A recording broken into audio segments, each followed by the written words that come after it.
Ayuntamiento pertenece al Ayuntamiento de Sevilla y está a disposición de todos los ciudadanos y ciudadanas. Bueno, pues hoy empezamos con el tema de la fábrica de vidrio en la anterior y hoy continuamos con el tema del Hospital de las Cinco Llagas. Es que esto está enmarcado dentro de un programa que estamos recuperando lo que es la historia de la Macarena y las señas de identidad de la Macarena. Creemos que es muy importante que los vecinos y las vecinas pues se sientan identificados con la Macarena y conozcan un poco todo lo que es su historia, ¿no? Y entonces, en este ciclo de conferencias, pues que llevamos ya 2, empezamos con la fábrica de vidrio, ahora estamos en el hospital y os voy a presentar los ponentes que tenemos hoy, ¿vale? En el acto. Con nosotros acompañándonos tenemos a excelentísimo señor Miguel Giral, ¿cómo es? Cruz Giraldez, vicepresidente de la Academia Andaluza de Historia y profesor de la Universidad de Sevilla, director del grupo de investigación CEIRA. Después tenemos a la escritora del libro, que es la excelentísima señora María del Carmen Calderón Berrocal, que es correspondiente, ella pertenece de Extremadura, a la Casa de Extremadura, a la Academia Andaluza de Extremadura, de la historia oficial de la Real Academia. Y ella también ha sido archivera del Archivo General del Arzobispado, colabora con el canónigo del archivo. Y también investigó lo que son los archivos generales del arzobispado, ¿vale? El inventario lo creó ella. Entonces os paso ya directamente con Mari Carmen Berrocal, que es la escritora de con Miguel. Primero Miguel, perdón. Bien, señor responsable del centro, estimada conferenciante, señoras y señores. El Hospital de las Cinco Llagas es un edificio singular cargado de mucha historia. La institución fue fundada por Catalina de Ribera en el siglo XVI, primero en la Collación de Santiago, y luego pasaría al campo de la Macarena a mediados de esa centuria, a la espléndida edificación, pionera en su época, cuyas obras dirigió Martín de Gaínza hasta su muerte en 1556. 2 años más tarde se encargó la continuación de la obra al arquitecto Hernán Ruiz II y se inauguró, aunque incompleto, el edificio en 1558. Hoy es, como saben, la sede del Parlamento de Andalucía. Su planta rectangular se articula en torno a 10 patios, de los que solo se construyeron 9, aunque se conservan en la actualidad 8. El elemento más característico del edificio, sin duda alguna, es la iglesia, situada en el patio central, un cajón exento que posee planta de cruz latina y un marcado carácter renacentista. Es más alta que el resto del edificio y en su interior, donde se celebran actualmente los plenos, destaca su espléndido retablo mayor, construido por Diego López Bueno, con pinturas de Alonso Vázquez, según diseño de Asensio de Maida. Para la edificación de la fábrica presentaron sus diseños los notables arquitectos Luis de Villafranca, Martín de Gaínza, Francisco Rodríguez Cumplido y Luis de Vega, siendo elegido entre todos ellos el proyecto presentado por Martín de Gaínza, que se encargaría del comienzo de las obras en 1546 y las dirigió hasta su muerte 10 años más tarde. En todo ese tiempo levantó los patios del poniente, las fachadas y las torres sin los remates. De un refinamiento exquisito, de insuperable clasicismo, su racionalidad y mesura sirvió de exponente de una nueva arquitectura sanitaria y salubre, contrapuesta a la abigarrada y caótica ciudad medieval de intramuros que existía en la Sevilla de la época, y representa una de las mejores muestras de la arquitectura renacentista, no ya de Andalucía, sino de toda España. El edificio presenta largas fachadas que se dividen horizontalmente en 3 cuerpos mediante molduraciones rematadas por una cornisa. Verticalmente se presentan sus huecos entre pedestales en los que se apoyan órdenes apilastrados dóricos y sobre estos otros jónicos. Los balcones de la planta superior se flanquean entre órdenes abalaustrados, frontones y acróteras en una ordenación continuada de marcado y elegante italianismo. El edificio funcionó varios siglos como hospital civil y militar hasta el año 1972, en que cesó en sus funciones sanitarias. Tras años de abandono, en 1986 se redactan los proyectos para su conversión en la sede del Parlamento de Andalucía, que se inauguró el 28 de febrero, Día de Andalucía, de 1972. La restauración total del edificio finalizaría el año 2003 con la conclusión de los trabajos de recuperación de los patios, remate de la Torre Sur y estancias que no se habían acometido durante los años 80. Pues bien, para hablarnos de todo ello, contamos esta tarde con una conferenciante de excepción. Doña María del Carmen Calderón Berrocal es licenciada en Historia General y doctora en Geografía e Historia, Ciencias y Técnicas Historiográficas. Cursó estos estudios en las universidades de Sevilla y Huelva. Ha desarrollado principalmente una carrera profesional de archivera, que inició en 1989 en calidad de facultativa de archivos en el grupo de trabajo de archiveros paleógrafos contratada para el proceso de finalización, ordenación, descripción y digitalización del Archivo General de Indias hasta la finalización del proyecto en 1992. También ha sido archivera en los archivos de la Catedral y Arzobispal de Sevilla, bajo la dirección de don Pedro Rubio Urbino, paisano de ella. Participa en distintos proyectos archivísticos impulsados y promovidos por la Junta de Extremadura, como el Censo y Archivos Municipales Extremeños, catalogación de los fondos municipales y judiciales de la Baja Extremadura, trabajo con el que salvó un ingente patrimonio documental del abandono y la destrucción, y que fue publicado por la Diputación de Badajoz con el título de Fuentes documentales para el estudio de la Baja Extremadura. Igualmente ha trabajado en la organización del archivo y del extenso fondo bibliográfico de la Escuela de Estudios Hispanoamericanos de Sevilla, con la realización también de su inventario y catálogos. Es autora de destacadas publicaciones, monografías, artículos, capítulos de libros, y ha participado y participa habitualmente en numerosas jornadas, congresos nacionales e internacionales, con artículos, ponencias, comunicaciones, conferencias, etc. Por todos estos méritos es académica correspondiente en Extremadura de la Academia Andaluza de la Historia, entre otras distinciones. Esta tarde nos va a hablar sobre el Hospital de las Cinco Llagas de Sevilla, un paseo por su historia. Seguro que va a deleitarnos y nos enseñará mucho sobre este edificio que tenemos aquí tan cerca, cargado de arte y de significación. Muchas gracias. ¿Quieres que Creo que no hace falta. Empiezo. El Hospital de las Cinco Llagas de Sevilla, de Entelequia a Parlamento de Andalucía, un paseo por su historia. No sería justo comenzar. ¿Se ve bien? ¿Lo veis bien? Sí. No sería justo comenzar la presentación de este extracto de las investigaciones de mi tesis doctoral sin primero agradecer a todos quienes hicieron posible y colaboraron de alguna forma para que hoy estemos aquí presentes tratando de la historia del Hospital de las Cinco Llagas de Sevilla, tanto en esta conferencia en el Centro Cívico San Fernando, al pie del antiguo hospital, como en lo que fue el acto de la presentación y defensa de la tesis ante el Tribunal Académico, que tuvo a bien concederme la máxima calificación, sobresaliente cum laude.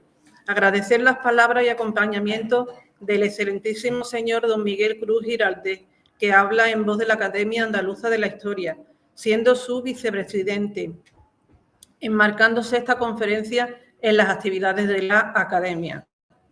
Agradecer especialmente a la Delegación de Participación Ciudadana, Coordinación de Distrito y Modernización Digital y a su delegado, don Juan Tomás Aragón Jiménez, por su apoyo y compromiso en la recuperación de la historia de los barrios y en favorecer esta publicación. Y, cómo no, a Magdalena Cerdeira Gallol, jefa de negociado Macarena en su centro cívico, y a Julia González Luza, técnica de animación sociocultural del mismo. Gracias a todos por su presencia. Son varios los motivos personales, laborales y todos llenos del simbolismo presente a lo largo de la historia del hospital, su ser, su diseño, su vida, su contribución al progreso ascendente de quienes con él se relacionan en alguna ocasión y se sumergen en su esencia. Aquí nací un viernes de noviembre de la segunda mitad del siglo pasado, cuando el edificio era sede del Hospital Provincial. Generaciones y generaciones de sevillanos y onubenses y extremeños hemos nacido en esta casa. Incluso jugaba de pequeña en los jardines y perímetros del hospital. Por otra parte, ser vecina del barrio de la Macarena desde la cuna hace que el propio ser se identifique con elementos que establecen con la persona una simbiosis, sin la cual nada sería percibido tal cual. Esta relación hace que se necesite curar de Alzheimer social, por lo menos trabajando en la parcela implicada en esta simbiosis. Las piedras hablan realmente. Su voz intemporal se vale de la grafía del historiador y del archivero que bucea y reconstruye la memoria social y en la voz de quien difunde resultados. El complejo arquitectónico siempre dejó sentir su presencia y se cubría tras un halo de misterio tejido por miles de preguntas, a algunas de las cuales se intenta dar respuesta en este trabajo. Todo parece estar escrito en renglones invisibles que manejan el destino y que interactúan con unos y con otros para hacer caso a una voluntad superior, intemporal, que siempre está actualizándose de diversas y numerosas formas. Por otra parte, toda mi vida laboral la he dedicado a ser profesional de la historia, ciencias y técnicas historiográficas, ejerciendo como historiadora, archivera, paleógrafa, documentalista, perito calígrafo, docente en archivos históricos, eclesiásticos, civiles, municipales, militares, mineros, judiciales, etc. Un archivo hospitalario suponía un nuevo reto que conjugaba temas benéfico-asistenciales, señoriales y eclesiásticos.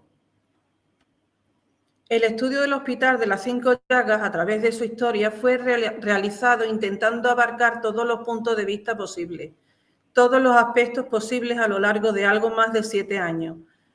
Aunque siempre se pueden estudiar cosas nuevas, el hospital es un ente imperecedero. Lo que se presentó ante el tribunal como tesis vendría a ser un 70% del total investigado hasta el momento. Había que seguir una línea central de la historia de la institución y, por otra parte, tener en cuenta que el trabajo debía leerlo un tribunal académico compuesto por profesores doctores para su valoración y calificación como tesis doctoral. Por esta razón se resumieron o evitaron algunos temas que habían quedado compuestos desde 2009, la tesis se presentó en el 2016, como la reconstrucción de las propiedades que dan protagonismo a la Casa de Ribera, adelantados mayores de Andalucía, tratando de todos los edificios defensivos que le sirvieron para contener el empuje y resistencia del elemento musulmán contra los habitantes naturales de España y la fe católica. Propiedades que configuran el poder de la Casa de Ribera, propiedades de la Casa de Ribera en El Salvador, Reginaldo Romero, obispo de Tiberia, obispo auxiliar del arzobispo hispalense, Collación de Santa Catalina, mujeres viudas y solteras, Francisco Enríquez de Ribera, etc. Fueron seleccionados una serie de documentos considerando su importancia y a partir de ellos se empezó a construir la historia.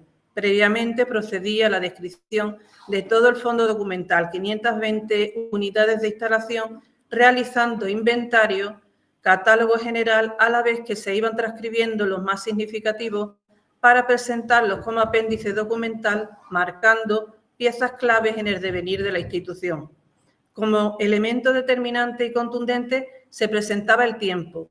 Pese al empleado, aún hubiera hecho falta mucho más, porque como el mismo hospital, los estudios que sobre él se realizan nunca tienen una fecha final, son eternos como la propia energía y la existencia.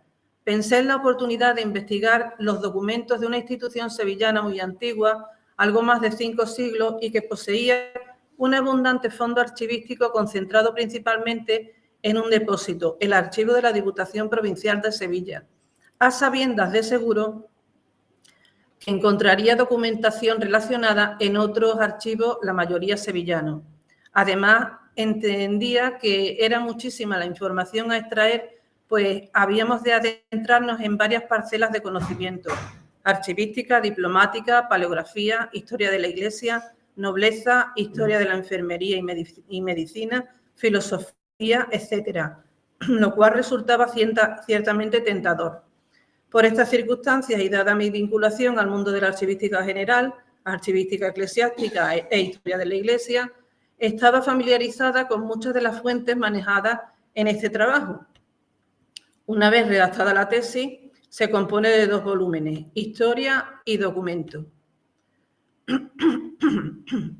El valor patrimonial del Hospital de las 5 Llagas no se limita a su aspecto artístico y arquitectónico, sino que su significación va mucho más, implicando aspectos espirituales, ejercicio de piedad cristiana y de la beneficencia por parte de la Iglesia y particulares que corren a cargo de estas labores benéfico-asistenciales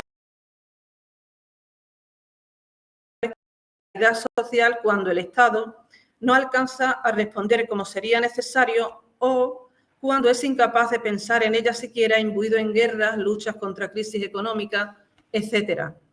El Hospital de las 5 Llagas es una fundación, una obra pía gestada en la mente de una mujer sencilla y noble, Catalina de Ribera, noble de espíritu y con el suficiente coraje como para mover los hilos necesarios e implicar a las personas precisas y conseguir del Romano Pontífice los permisos especiales que le permitieron erigir su hospital y dedicarse a la labor asistencial por ella deseada y tan necesaria socialmente. Continuador de su obra, su hijo Fadrique Enríquez de Ribera la engrandeció y le dio significación sin casi quererlo, porque a madre e hijo los movían la humildad. Ni siquiera quiso, no ya que en el edificio se pusieran elementos decorativos que le dieran aspecto de lujo y de grandiosidad mundano, ni siquiera quiso que se pusieran azulejos ni su propio escudo de armas, sino que se empeñó en que el emblema de la casa fuese únicamente el anagrama compuesto por 5 llagas sangrantes puestas en sotuer. Esta sería la marca de la casa a través de los tiempos. El hospital, la expresión piadosa más grande conocida en el Renacimiento que naciera de las arcas de la nobleza, y también es el edificio hospitalario más racional y mejor dotado en cuanto a infraestructura y saneamiento, pozos, pozas, alcantarillas, conducción de agua, norias, ejemplo de edilicia hospitalaria en todo el orbe cristiano con amplia disposición de vanos y ventanales que dejan pasar la luz del sol para dar vida a un mundo que luchaba contra la enfermedad y el pecado intramuros, pero también extramuros, siendo foco de religiosidad y sede de hermandades. Protegido por una jurisdicción exenta, desligada de cualquier príncipe eclesiástico o secular y sujeto directamente a Roma. También coadyuvan a su originalidad otros factores. Se sitúa extramuros de Sevilla, independientemente a ella, pero cerca de la muralla, al pie de ella, en su punto más norteño, en la puerta de la Macarena, Collación de San Gil. Esto es así una vez que Fadrique hubo conseguido del Papa bulas para ampliación y traslado del hospital a un lugar más adecuado y donde poder edificar un inmueble de mayor amplitud. Amplitud, humildad, autosuficiencia caracterizan al edificio. Su sobriedad no está reñida con la alegría de sus ventanales y patios interiores que comparte con las civilizaciones judaica y árabe el gusto por la vida de muros adentro, resultando austero en su exterior y alegre, cálido, a la vez que soberbio, sin pretenderlo sus fundadores, en su interior. La gestión debía ser tan eficiente que hiciera perdurar a través de los tiempos a tan magna obra pía. Catalina requiere del Papa que la bula fundacional se especifique que la obra pía debía quedar para su gestión en manos de 3 patronos eclesiásticos, que a la postre serían los priores de los conventos sevillanos extramuros mayores del momento y que curiosamente forman un triángulo orientado hacia Tierra Santa, una vez descartada la idea de implicar a un canónigo de la Catedral Hispalense en estas labores de patronazgo.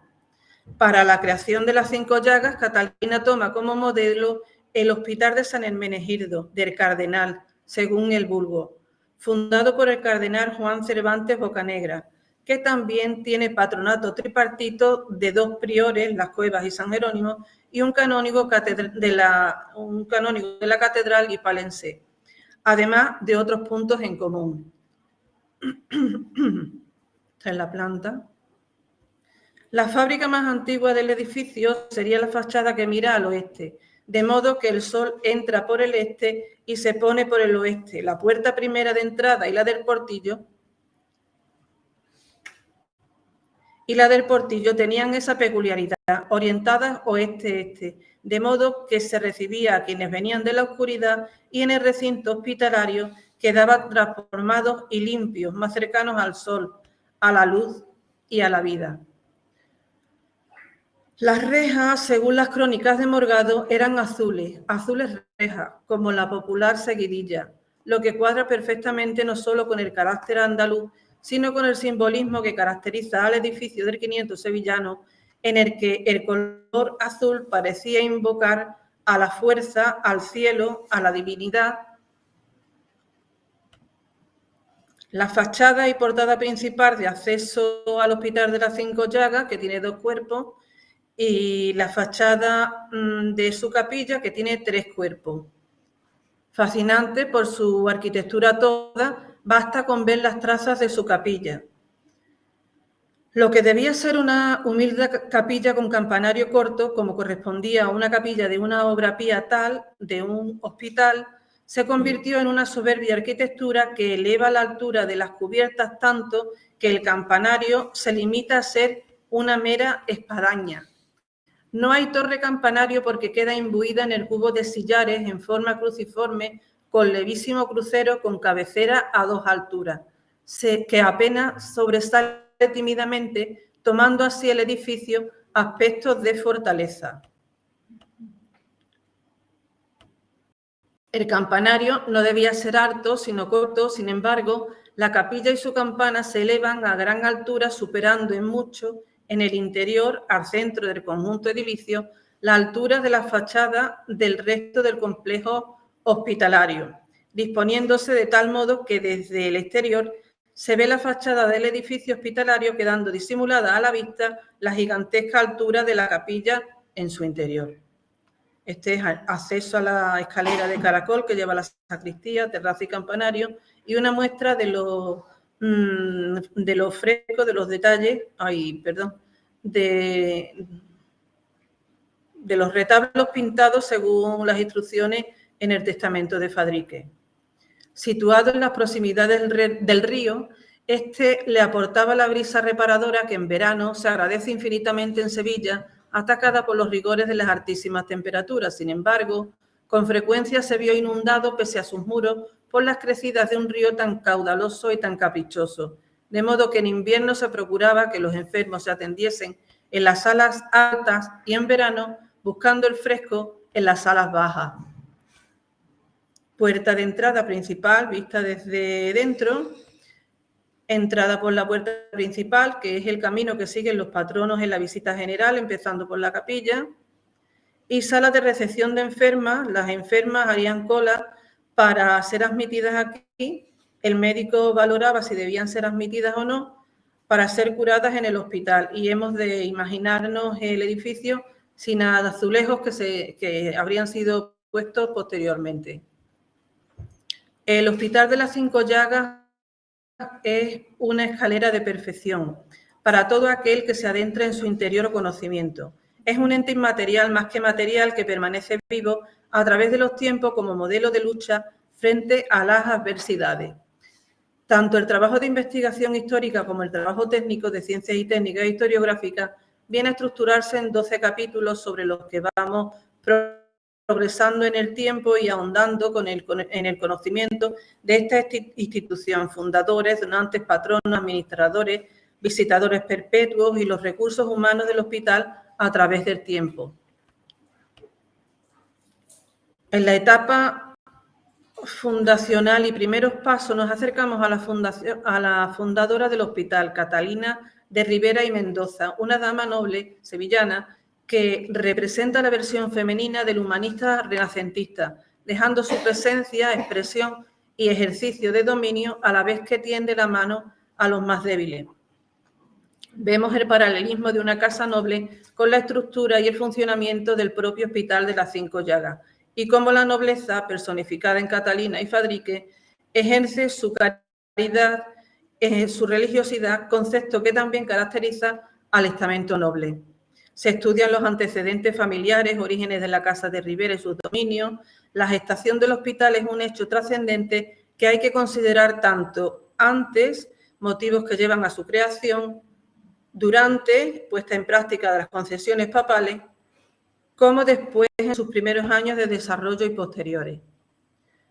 El estudio de las bulas fundacionales nos dará la clave para saber que el hospital era en realidad un ente fortísimo, con especiales privilegios, directamente sujeto a Roma e independiente de cualquier poder temporal o eclesiástico, con territorio, el sitio y hacienda del hospital y pueblo, personal y enfermos, además de los familiares y personas que se encontrasen en el territorio del hospital, como una parroquia, pero no es una parroquia, es una fundación hospitalaria, es una cuasiparroquia. Con todo esto, el hospital no es sino un hospital fabuloso y espléndido, sí, pero se trata de una entidad sanitaria que ha de ser administrada por eclesiásticos y no se trata de una parroquia en sí. Razón por la cual, aunque la bula fundacional de Alejandro VI le concede capillas, cementerios, jurisdicción exenta, cura animarum para el cura capellán, administrador del hospital, que sería el verdadero vicario de Roma en el Hospital Berenulio, el hospital no es una parroquia y, por tanto, no puede tener campanario largo, sino corto, con campana que le sirva para avisar a la comunidad, no a la feligresía. El campanario se reduce a una espadaña con campana ganando altura desde dentro del edificio. En esta imagen se puede apreciar la altura de la capilla sobre el resto del complejo edilicio y del campanario que mira al norte. La orientación del complejo, según su portada principal, es de sur a norte. El cura capellán administrador administrará sacramentos y confortará las almas, les enseñará el camino a seguir, se comportará como un verdadero pastor que tiene cuidado de sus ovejas. Catalina tiene una pía y brillante idea sobre 1492 al quedar viuda. La caridad es una característica que deben tener las damas nobles y Catalina de Ribera invierte fuertemente en su obra devocional, en su casa devota. Por eso no está dispuesta a ver cómo se desmorona ante sus ojos o intuye que lo va a hacer en manos de quienes le sucedan, porque el cuerpo humano tiene caducidad y Catalina era inteligente y práctica. La cuestión viene a solucionarse cuando piensa que la administración del hospital debe quedar en las mejores manos, no dependiente de un hombre y su subjetividad, sino que lo más acertado sería el nombramiento de un patronato compuesto por 3 patronos eclesiásticos, en los cuales debe descansar la administración de la entidad a perpetuidad. El triángulo es símbolo de equilibrio y es lo que en todas sus acciones busca Catalina, un efecto compensador que soslaye cualquier fallo que pudiera suceder. El 3 es un número simbólico en la obra pía y sus edificaciones, que recuerda constantemente a la Santísima Trinidad, Padre, Hijo y Espíritu Santo, Dios uno y trino. El patronato representa al Papa en el hospital y el Papa representa a Dios en la tierra. Nos adentramos en los pensamientos y en las razones de Catalina para establecer este tipo de obra pía, cómo madura y da forma a su idea y cómo la lleva a la práctica. Viuda de Pedro Enríquez, adelantado mayor de Andalucía, parece solidarizarse con las personas que tienen su condición, pero tienen infinitamente peor suerte que ella. Se solidariza con el elemento más débil de la sociedad, la mujer enferma, dedicando especial atención a la mujer viuda y soltera, enferma y pobre, a la que pretende sanar corporal y espiritualmente e incluso integrarla en el mundo laboral. Una mente muy avanzada a su época, estando a caballo entre la Edad Media y el Renacimiento. Bulas y privilegios configuran la identidad del hospital. Fray Reginaldo Romero, obispo de Tiberia, será quien secunde la idea de Catalina, la promoción en la corte romana y consiga las bulas aprobatorias de Alejandro VI de 1500 y 1502. También este trabajo me acercó al personaje en sí que constituye este obispo auxiliar hispalense por su importante labor en la gestación y proyección del hospital, de todo lo cual se realizaron estudios y artículos para su difusión y contribución a la investigación y a la historiografía. Se exponen las iniciativas propuestas por Catalina de Rivera y se estudia la bula fundacional para saber en realidad ante qué tipo de entidad estamos, cuáles fueron sus privilegios, concesiones y prerrogativas papales, sus cuantiosas indulgencias que afectaban al territorio y a las personas del hospital. Alejandro VI es el autor en 1500 de la bula alejandrina de fundación del hospital y en 1502 confirma patronos a los 3 priores. León X, en 1519, concede permiso para ampliar y trasladar el hospital a sitio más conveniente. El 15 de abril de 1520 concede indulgencias consistentes en 30 años y 30 cuarentenas de perdón por sus pecados a todas las personas que arrepentidas, confesadas o arrepentidas con propósito de confesar, visitasen la capilla del Hospital de las 5 Llagas y diesen limosna o las dejasen estipuladas testamentariamente, valiendo esta gracia todas las veces que hiciesen o repitiesen lo indicado.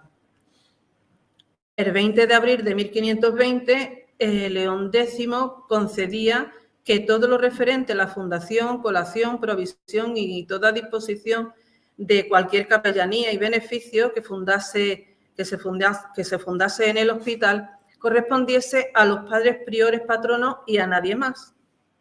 Los capellanes quedaban obligados a prestar obediencia exclusivamente a estos padres priores, quienes eran los únicos autorizados para poner confesores en el hospital que absolvieran a todos los penitentes de sus pecados, excepto los comprendidos en la bula del Señor. En tiempo de entredicho y cesación adivina en presencia de los padres priores, enfermos y ministros del hospital, se podría celebrar misa y otros oficios divinos en su capilla, a puerta cerrada, además de administrar todos los sacramentos. La confirmación y el orden sagrado lo celebra el obispo, aunque sí se pueden celebrar todos los sacramentos en la capilla del hospital. Estos sacramentos también, pero a manos del arzobispo, y enterrar a los difuntos, pero sin pompa funeral. Igualmente, el Papa concede indulgencias plenarias y a quienes visitasen la capilla del hospital en la festividad de San Gregorio o los domingos, miércoles y viernes de la Cuaresma. También a quienes ayudasen con limosna y socorro espiritual a las enfermas pobres, rezando 3 Ave María y 3 Padres Nuestros por sus difuntos o por las almas de doña Catalina y sus ascendientes y descendientes vivos y difuntos.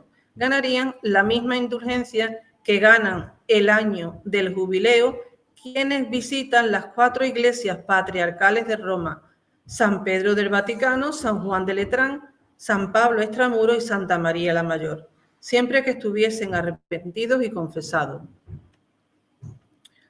El 8 de abril de 1522, en el pontificado de Adriano VI, se tasa y modera la limosna por las indulgencias plenarias, cifrándola en 2 días y conforme a la renta que cada uno tiene, tasando la indulgencia de 30 años y 30 cuarentenas a un maravedí la limosna. Se democratizan las aportaciones y las indulgencias. El 8 de abril de 1523 se modifica esa tasa y modera la limosna del hospital. En el caso de los señores, 2 ducados y otros menos conforme a la renta que cada uno tiene, para que el pueblo llano tuviera facilidad para participar también económicamente, cada cual en la medida de sus posibilidades y pudieran también ganar indulgencia. El documento facultaba a los patronos de la fundación hospitalaria para que pudiesen tasar la limosna. La bula concedía además que en la iglesia o cementerio del hospital se pudiesen enterrar hombres y mujeres que eligiesen su sepultura, sin perjuicio de los derechos parroquiales. Clemente VII confirma las indulgencias y concede otras nuevas, además de confirmar la jurisdicción vere nullius a territorio y personas.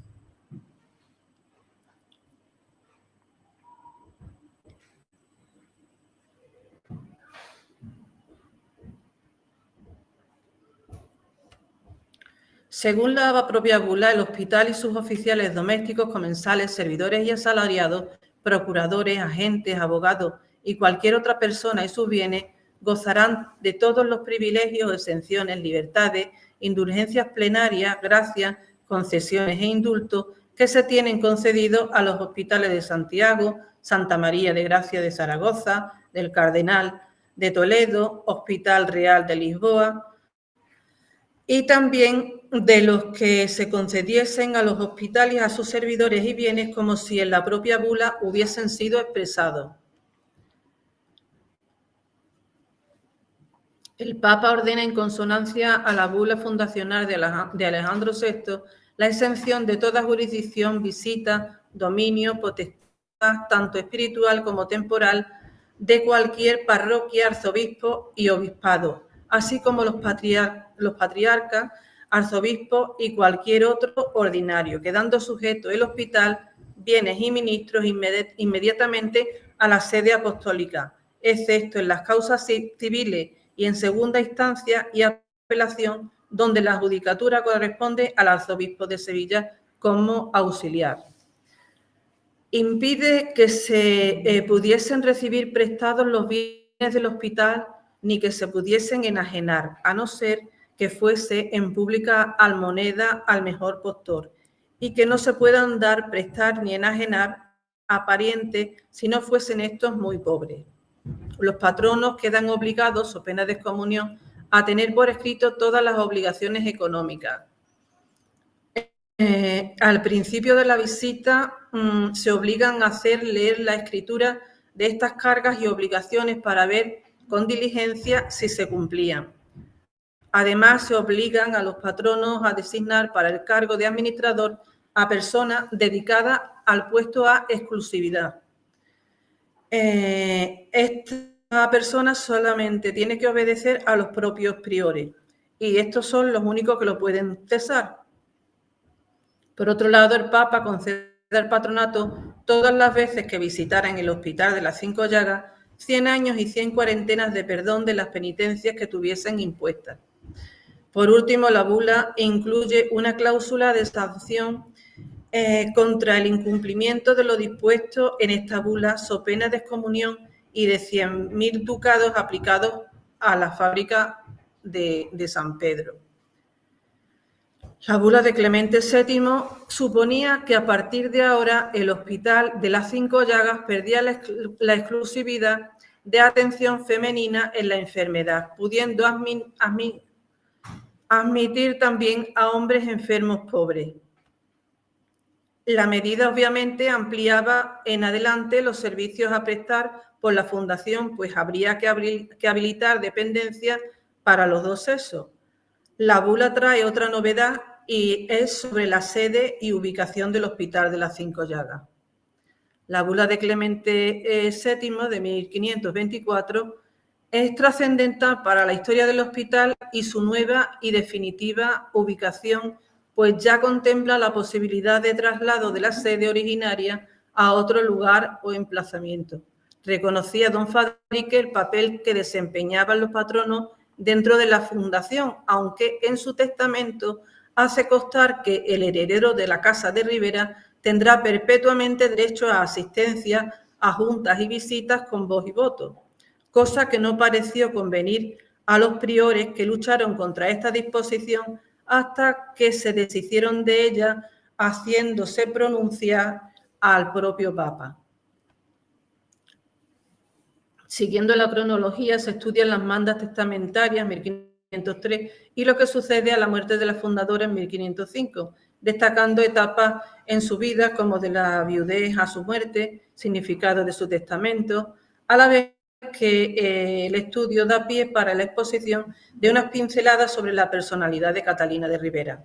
La dotación inicial hace que el hospital pueda seguir sus primeros pasos a la muerte de Catalina, entre 1505 y 1509, fecha en la cual muere el señor de la Casa de Ribera, Francisco Enrique de Ribera. Estos estudios dieron pie a la redacción de textos en los que se reivindica la presencia y protagonismo de Francisco en la Casa Unificada Enríquez de Ribera, su vida, causas de su muerte y enfermedad, quien cede paso en títulos y dominios, así como en poderío económico, a Fadrique Enrique de Rivera, herencia sin la cual el hospital nunca hubiera podido llegar a ser lo que fue. Don Fadrique había sido agraciado por la reina doña Juana, su prima, con el título de primer marqués de Tarifa en 1514. 25 años después, el 1 de febrero del 39, se vería reconocido por Carlos I cuando le nombra notario mayor de Andalucía.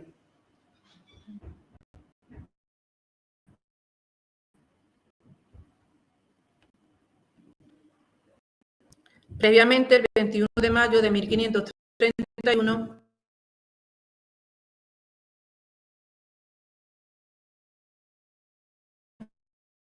había dictado las 5 llagas y el 5 de noviembre del 39, aquejado ya gravemente por la enfermedad, el primer marqués de Tarifa corregía algunas de sus últimas voluntades, también en Sevilla, ante el también notario de la ciudad, Luis de Medina.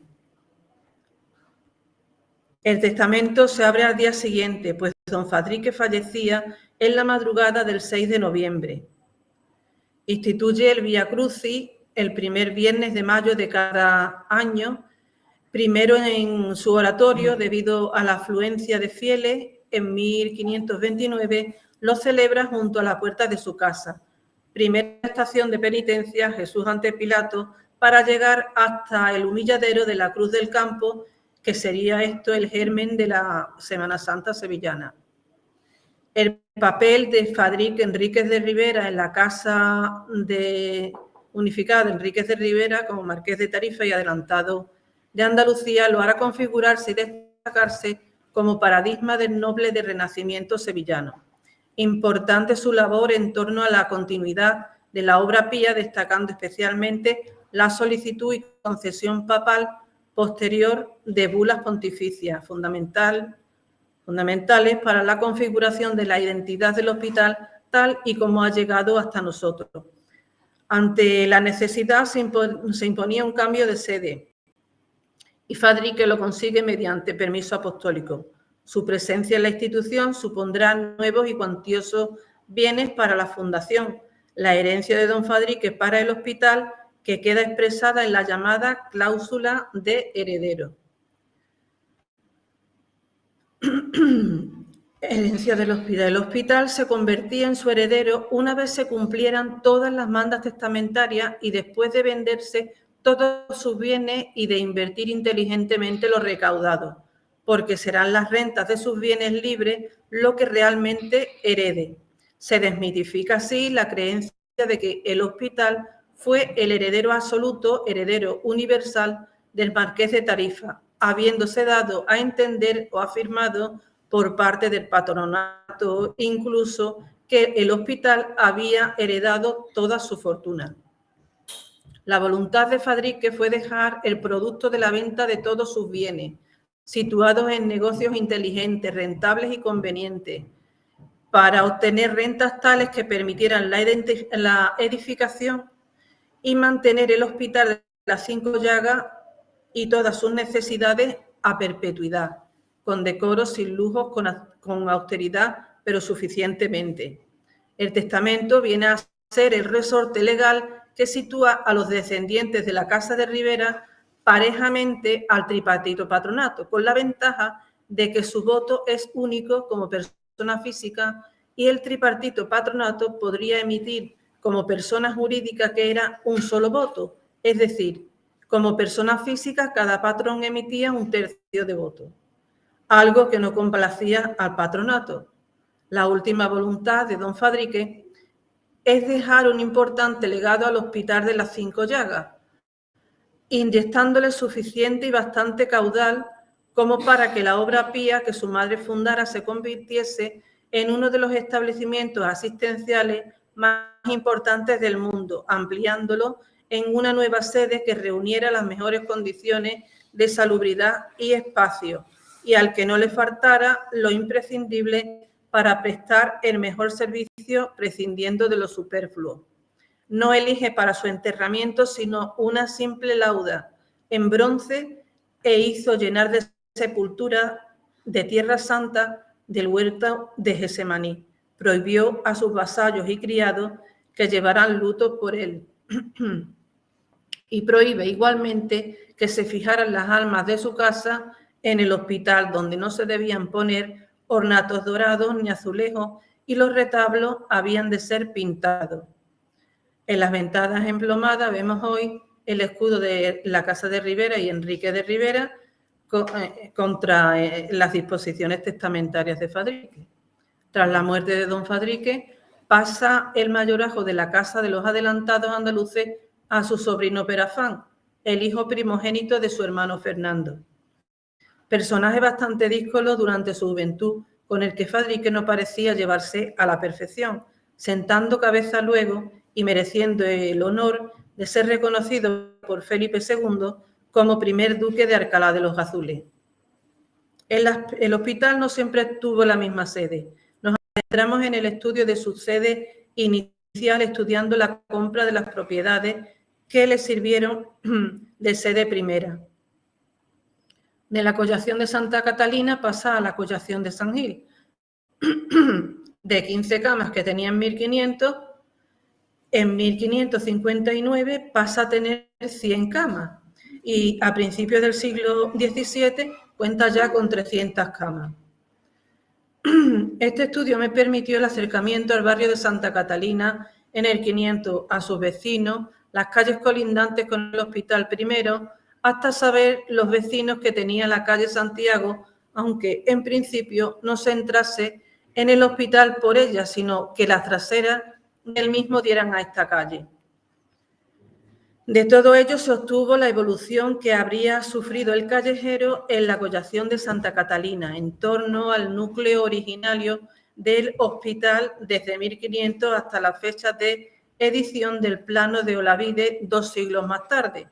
Catalina de Ribera iría directamente desde su casa Palacio de San Esteban por la calle Imperial, Plaza de San Andrés, hasta la manzana en la que se ubicaba el hospital por un camino que queda hoy marcado más o menos por la calle Francisco Carrión Mejía.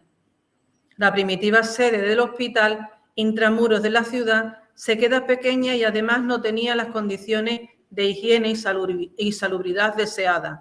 Se necesitaba un sitio espacioso, soleado, con terreno suficiente como para hacer factible una economía autárquica o casi autárquica en la isla jurisdiccional que constituía el Hospital de las Cinco Llagas. Pero primero había que intentar dar explicación al por qué se fundó el hospital en la calle Santiago.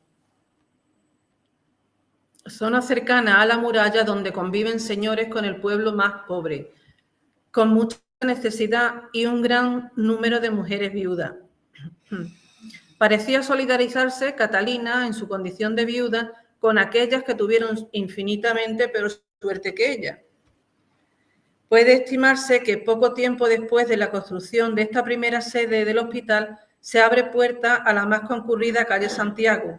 El edificio ha sufrido ampliaciones, va adquiriendo la fisonomía que encontramos descrita en los documentos cuando es vendida en 1573 a la sede del hospital de San Cosme y San Damián, vulgo Las Bubas. Igualmente, el estudio me llevó a investigar las propiedades en El Salvador que tenía la Casa de Ribera y que servirían de apoyo económico a las Cinco Llagas. Se aportan las escrituras de venta de las primeras casas en las que se instala el hospital en la collación de Santa Catalina, que queda transcrita en el apéndice documental de la tesis, que también ahora conforma un libro al que le he dado soporte digital y que se puede adquirir. Esta manzana triangular es en la que se establece la primera sede. El este apunta a Tierra Santa. Manzana triangular en la que se ubica el Hospital de las Cinco Llagas en su segunda sede, en la Macarena. El este apunta a Tierra Santa. Este es el camino que recorrería Catalina desde su casa Pilato por la calle Imperial, antigua calle del Rey, hasta el hospital. Y este sería el camino que haría desde la casa, desde su casa, saliendo por esta puerta, caminando por la calle Imperial, llegando a Francisco Carrión Mejía, y en este punto es donde calculamos que estaría el hospital primero. El nuevo emplazamiento era una zona llana de huerta situada frente a la puerta de la Macarena, con acuífero incluido, que daba para pozos, fuente, noria, además de la conducción de agua por medio de acueducto que ingresaba directamente al hospital. En este sitio se iba a edificar una magna obra, la mejor construcción edilicia del Renacimiento sevillano. La construcción se inicia el 25 de enero del 46 con las obras de zanja de cimentación. La colocación de la primera piedra es casi 2 meses después, el 12 de marzo, marcando el arranque de la construcción del edificio. Se iniciaba así un nuevo capítulo en la historia del Hospital de las Cinco Llagas, en la que iba a ser su definitiva ubicación al pie de la muralla almohade de Sevilla. Esto es un plano, un detalle, donde aparece el hospital señalado como Hospital del Duque por los duques de Alcalá, herederos de los fundadores.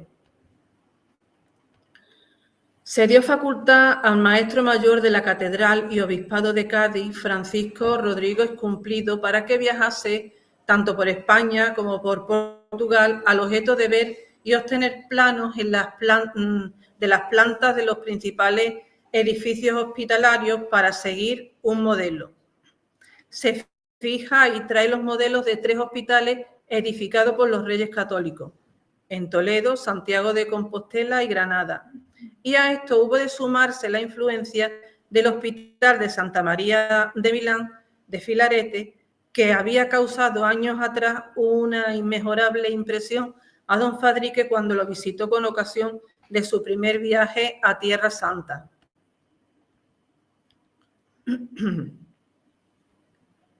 El proyecto de construcción del futuro edificio se adjudicó vía de concurso a Martín de Gaíza en 1541 y en él trabajó hasta el 56 cuando fallece. A él se deben los patios de poniente y el comienzo de las fachadas hasta el cuerpo segundo. Para paliar de algún modo los enormes gastos que acarreaba la construcción del nuevo edificio y mucho más amplio, el Papa Julio II emite otra bula el 22 de febrero de 1549 para garantizar la mejor administración de la herencia del Marqués de Tarifa, con la que se haría una grandísima inversión en censos y juros, administración de casas, fincas y muebles a favor de la obra pía hospitalaria de las Cinco Llagas. Recordemos que paralelamente a la moneda en uso, en las transacciones comerciales había un ser que hacía las veces de esta y completaba los pagos, siendo muy apreciada, sobre todo en época de crisis, por la escasez de alimentos, y nos referimos a las gallinas.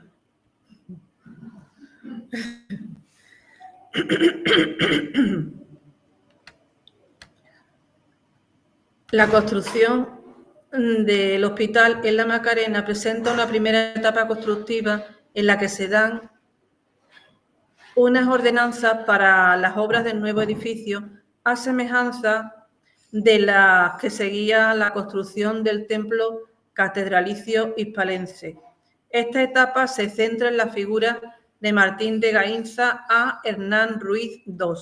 Tiene ocasión la bendición del nuevo hospital y su capilla y ejecuciones posteriores en el edificio. Otro de los maestros que optaron al mismo concurso, presentando también su proyecto, fue Hernán Ruiz II el Joven, que igualmente dirigiría después las obras desde 1558 hasta el 69, en que fallece. A él se deben las obras de la derecha del complejo edilicio y la capilla. Vemos aquí la diferencia de altura, sobresalir la capilla sobre la fachada del complejo hospitalario y la doble altura del cabecero del crucero.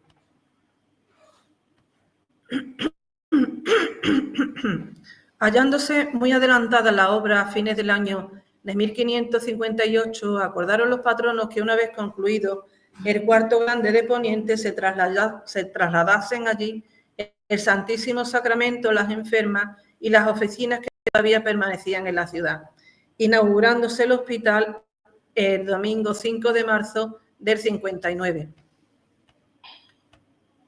La portada de acceso principal, que fue terminada en 1617 por Zumárraga, es una gran portada de mármol blanco rematada con el escudo de la Fundación Hospitalaria y otro escudo cuartelado. En el primer cuartel, el escudo de la Casa de Ribera. En el segundo, de la Casa Unificada Enríquez de Ribera. En el tercero, el escudo de la Fundación Hospitalaria. Y en el cuarto, una cruz de Jerusalén, haciendo alusión al viaje a Tierra Santa de Fadrique, en el que trató con el Papa de la conveniencia del traslado y nueva edificación para el Hospital de las Cinco Llagas. La portada es tipo retablo y en el arquitrabe hay una lápida con inscripción en latín conmemorativa y de agradecimiento a los fundadores que traducida dice así: Doña Catalina de Ribera y don Fadrique Enríquez de Ribera, marqués de Tarifa, adelantado de la Andalucía, con no menor gusto que piedad, mandaron hacer este amplísimo hospital para curar pobres, intitulado de las 5 llagas de Jesucristo, y los reverendísimos patronos y administradores de su hacienda, para más perfecta memoria de tan grandes príncipes, hicieron esta puerta en 1617. La puerta del balcón está enmarcada por 2 columnas jónicas de estilo que simboliza la femineidad, así como el dórico, la masculinidad en la Grecia clásica. Las voluptas jónicas también están presentes en otros lugares, como en la capilla, con metopas a ambos lados y rematadas por un tímpano con volutas en el que 2 ángeles enfrentados de caderas arriba y dándose la espalda torso abajo sostienen el escudo de las 5 llagas puestas en sotuer, representando las 5 llagas de Jesucristo, manos, pies y costados, rematadas por una cruz de Jerusalén de forja.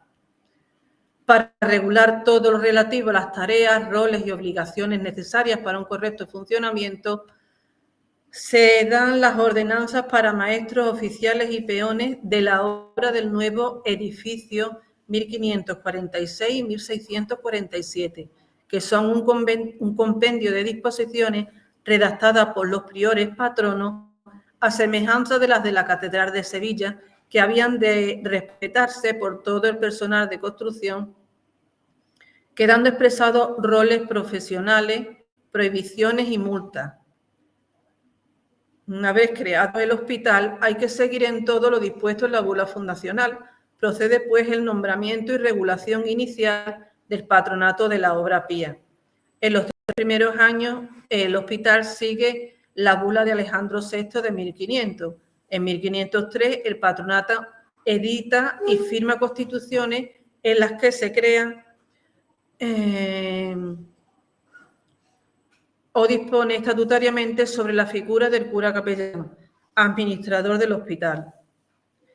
Se dan disposiciones en cuanto a recursos humanos, protocolos, prevención de riesgos morales. Se tratan igualmente sobre el resto del personal compuesto por el secretario, el mayordomo, la madre de llaves o matrona, el médico y el cirujano.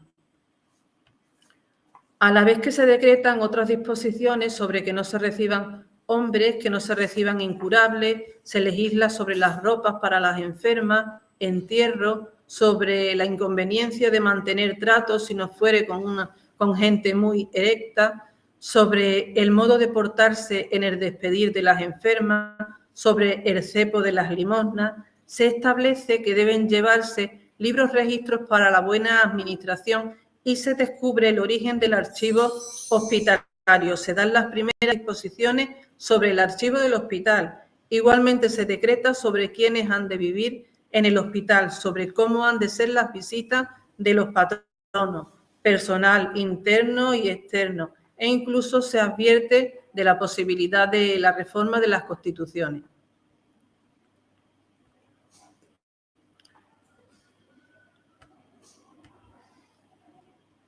Estas constituciones presentan dos adiciones, una en 1520 y otra en 1549.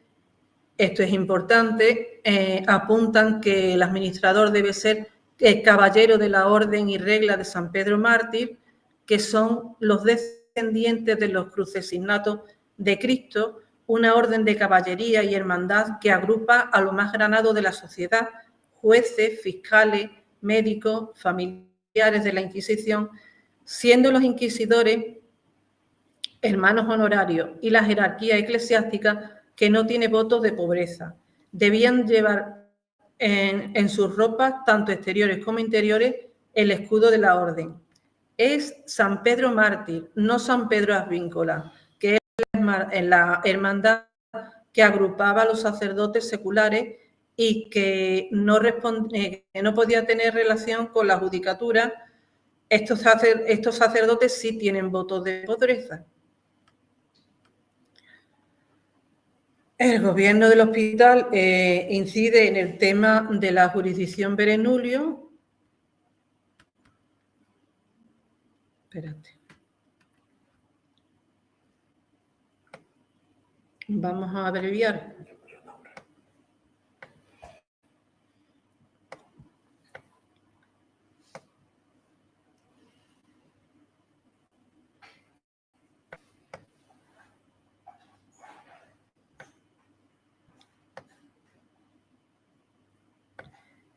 El capítulo 4, reglamentación y derechos y deberes. El 5 habla sobre el despegue y cimientos económicos de la institución. Tratamos también sobre la gerencia, gobernanza y visitas, el trabajo en el hospital. Sobre la espiritualidad, religiosidad y medicina. Y llegamos a la época de transformaciones que constituye el siglo XVIII. La edad contemporánea en el Hospital de las Cinco Llagas nos trae un hospital militar a partir de 1808.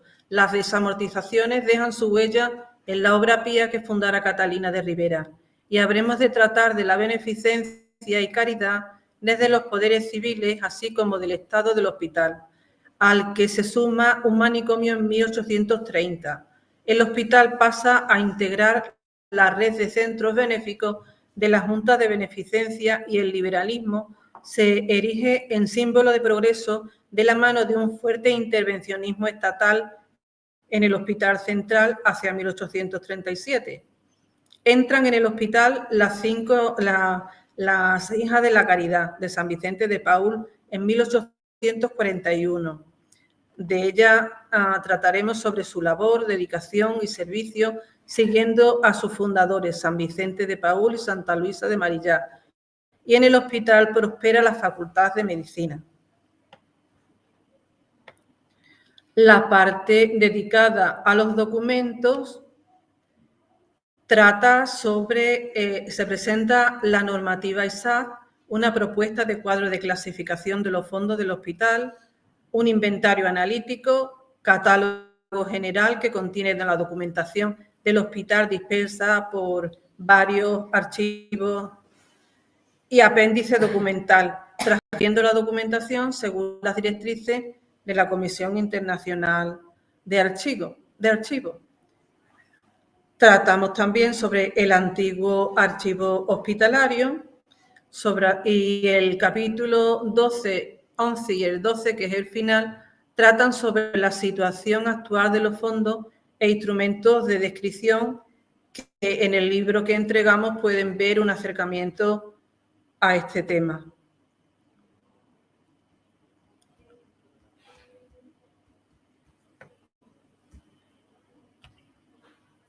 El Hospital de las Cinco Llagas parece diseñado y dispuesto a permanecer en permanente actualización, creación y recreación. Es un camino entre la vida y la muerte, un camino de perfección. Es camino, no es destino, aunque el destino sea el que nos lleve a él una y otra vez y los personajes a través de los tiempos se reconozcan aportando granos de arena para trabajar una gran obra entre todos, donde el alma mater magister es Catalina de Rivera, su fundadora. El hospital es, en este sentido, un punto de unión entre generaciones donde el tiempo es una circunstancia más, no es definitivo, sino solo un accidente, en el sentido de que los actos que ocurren y confluyen en él se suman, se complementan, como en una gran puesta en común donde el grupo convocado está siempre presente, todos in situ.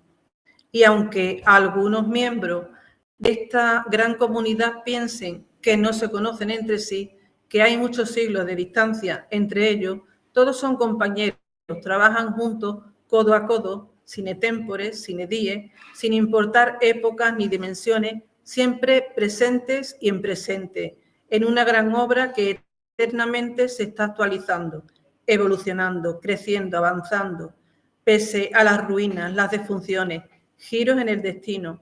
El hospital es un ente eterno, la personificación del ave fénix, renaciendo siempre, recreándose siempre, vivo siempre.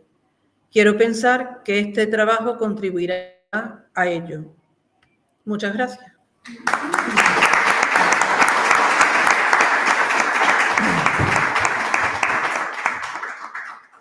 Bueno, si tenéis alguna pregunta que realizar y si no pasamos a la entrega de los libros. ¿Tenéis alguna pregunta?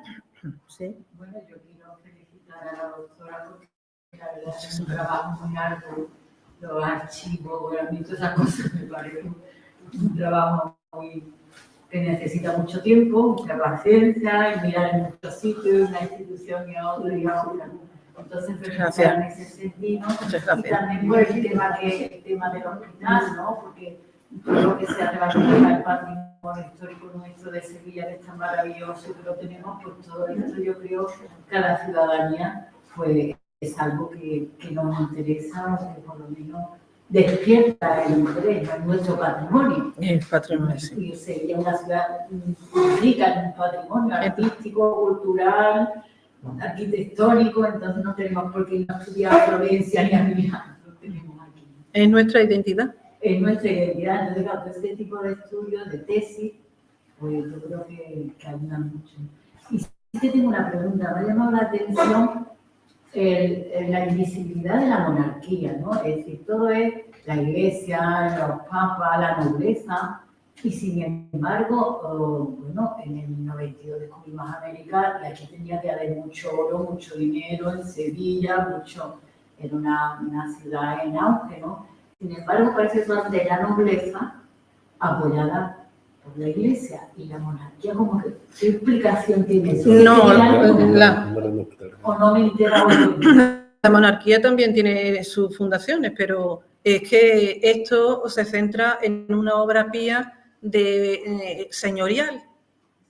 Entonces se cargan las tintas en este sentido. No quiere decir que no haya otras cosas.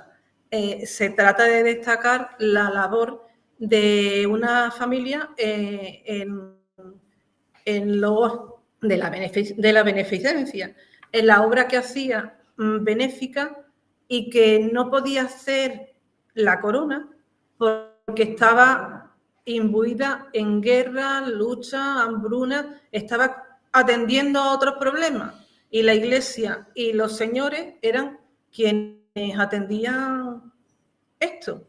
Y bueno, son cosas que no se saben y que hoy día muchas se tergiversan, pero bueno, que también merecen su reconocimiento, porque hoy somos lo que somos por lo que otros fueron antes. Sí. Yo he trabajado en ese hospital hace 4 años y me gustaría ver otra vez la sala, las cosas cambiaron. ¿Se puede organizar una visita desde el centro cívico? No, yo he entrado ahí. Quisiera fotos Sí, de lo que era antes. vale. Yo tengo libros de que, por ejemplo, el hospital, la otra, el hospital central, que está en el Correo. Esa han hecho, tengo un libro y han hecho una foto de lo que era antes, de lo que es ahora. Y ustedes viven lo que era el hospital cuando yo estaba trabajando. Bien. Por Eso podemos en su respuesta, si me permite la mesa. Hay un señor aquí, el domingo, que se crió en ese hospital Sí, y sí. él tiene una carpeta de fotografías. Podríamos invitar a otra convocatoria donde dedicar Sería muy interesante. Porque yo, esos pasillos tan grandes,